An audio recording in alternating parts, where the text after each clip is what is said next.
je noterai qu'il n'y a toujours pas de réflexion stratégique sur la fiscalité. Les leviers fiscaux, vous le savez toutes et tous, se tarissent, et pourtant, vous ne les utilisez pas. Vous nous répondez que vous vous êtes engagé lors des élections à ne pas augmenter les impôts, soit, ceux de la ville-centre, Angers, mais est-ce le projet consensuel de toute l'agglomération ? Aussi, mettre sur le même plan fiscalité des entreprises et fiscalité des ménages, là c'est purement fallacieux. Surtout, Angers fait peser davantage la fiscalité sur les ménages que sur les entreprises. À plusieurs reprises dans ce conseil, nous allons constater que taxer les plus riches ou taxer un peu plus les entreprises, ce n'est pas dans votre logiciel de pensée. Car cette stratégie a un coût, celui de ne pas pouvoir répondre aux revendications justes et essentielles de nos agents. J'ai découvert ce matin qu'outre le fait que vous dites ne pas comprendre les revendications des agents de nos collectivités, vous aviez répondu à ces derniers et à leurs représentants que certains ne savaient pas gérer leur budget.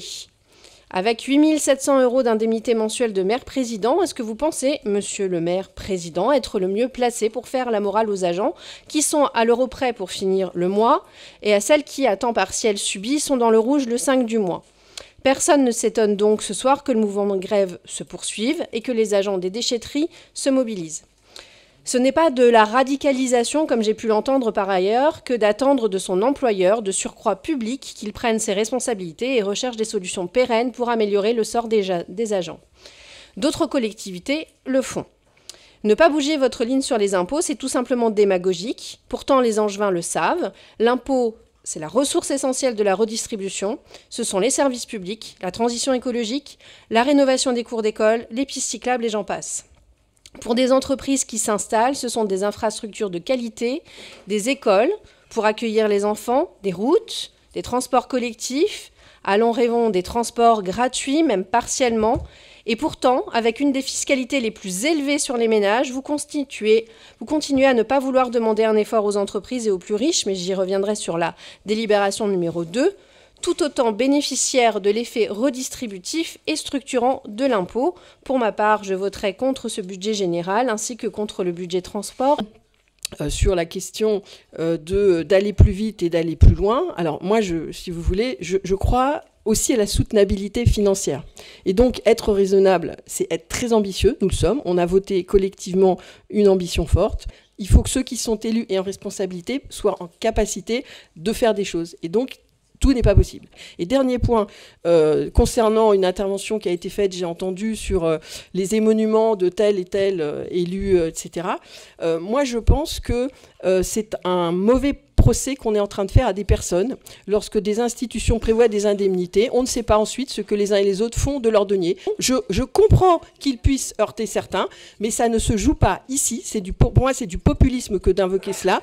Sur les indemnités, moi, Madame Schweitzer, ce que je vous dis, moi je prendrai un temps, si vous le voulez, pour que nous comparions et nos indemnités et nos responsabilités. Et le temps que vous passez, je sais qu'il est grand.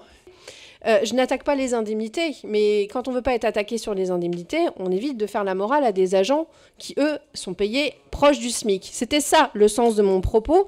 Il ne faut pas tout mélanger et tout de suite partir dans des envolées lyriques sur le populisme. Par 2 fois, Madame Schweitzer, vous invoquez une leçon que nous aurions donnée aux agents. Il ne me semble pas vous avoir vue présente lors des différentes rencontres de dialogue social. Non mais si, parce que d'où viennent ces propos ? Alors, vous croyez sur parole des déclarations des organisations syndicales. Et alors, est-ce que vous nous accordez la même confiance ?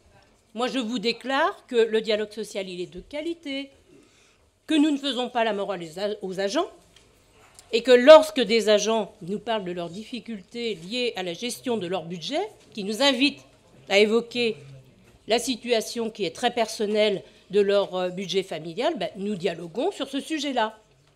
Donc je voudrais que vous ayez, je pense l'intelligence, vous l'avez, mais au moins être raisonnable de ne pas utiliser cette assemblée pour exciter les cerveaux.